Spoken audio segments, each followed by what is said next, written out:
ധ്യാൻ ശ്രീനിവാസൻ എന്നോട് ചില കാര്യങ്ങളൊക്കെ പറഞ്ഞു. അതിൽ സത്യമുണ്ടോ ഇല്ലയോ? കാര്യം എന്താണെന്ന് അറിയണമെങ്കിൽ നിങ്ങൾ ആ ഇന്റർവ്യൂ എടുത്ത് കാണണം കേട്ടോ. ധ്യാൻ ശ്രീനിവാസന്റെ ഇന്റർവ്യൂ ബിഹൈൻഡ് സൈസിൽ തന്നെ കിടക്കുന്നുണ്ട്. കുഞ്ഞിരാമായണ സിനിമ ചെയ്യിച്ച് പാവം ധ്യാനിനെ റെഡി ആക്കി എടുത്തായിരുന്നോ?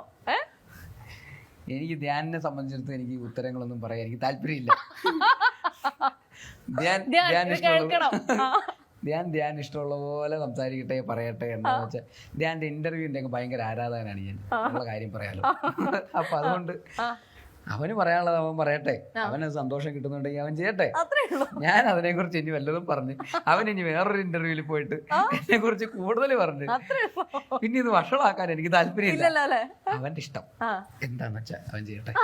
കുഞ്ഞിരാമായണത്തിന് ശേഷം ഉടനെ ഇനി ഒരു അർജുൻ റെഡ്ഡി ആയിട്ട് ധ്യാൻ ശ്രീനിവാസനെ വരുന്ന ഒരു സിനിമ ഞങ്ങൾക്ക് ബേസിൽ നിന്ന് പ്രതീക്ഷിക്കാമോ? ഞാൻ ഈ ചോദ്യത്തിനൊന്നും ഞാൻ ഉത്തരം പറയില്ല.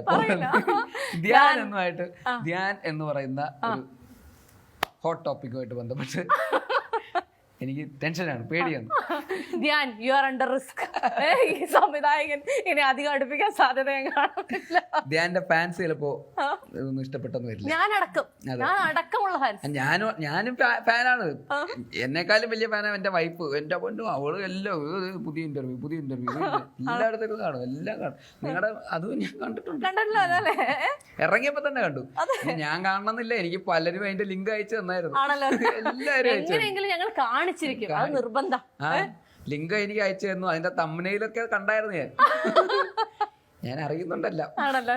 ഇപ്പൊ ഈ ഇടയില് ഫേസ്ബുക്കിൽ നിങ്ങൾ അതിന്റെ സ്നിപ്പറ്റ് 4 മിനിറ്റ് എടുത്തിട്ടുണ്ട്. ശ്രീനിവാസൻ കുടുംബം ഞങ്ങളുടെ ബിഹൈൻഡ് സൈസിന്റെ ഐശ്വര്യാണ്. ഞങ്ങളവിടെ വലിയ ബോർഡൊക്കെ വെച്ചിട്ടുണ്ട്. നിങ്ങളൊരു പ്രത്യേക ഒരു വരുമാനം എല്ലാ വർഷവും കൊടുക്കണം. ധ്യാന്റെ ഒരു ഇന്റർവ്യൂ കിട്ടിയാൽ മതിയല്ലോ, 4 മാസത്തേക്ക് ശമ്പളം കൊടുക്കാനുള്ള ഞങ്ങൾ ഉണ്ടാക്കും. Okay, one last question. ഒഴിവുവേളകൾ ആനന്ദകരമാക്കാൻ ബേസിൽ ജോസഫ് എന്താണ് ചെയ്യാറുള്ളത്? സിനിമ കാണും, യാത്ര പോവും. അതാണ് മെയിനായിട്ട്.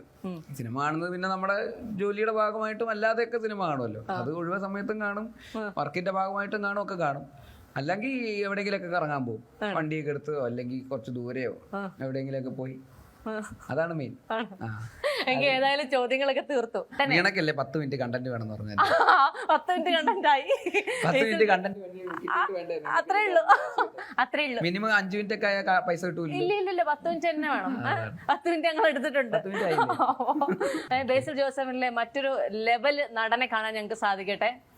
ഇനി സംവിധാന സംരംഭത്തിനും അഭിനയ സംരംഭങ്ങൾക്കും എല്ലാവിധ ആശംസകളും. Thank you so much. Veena.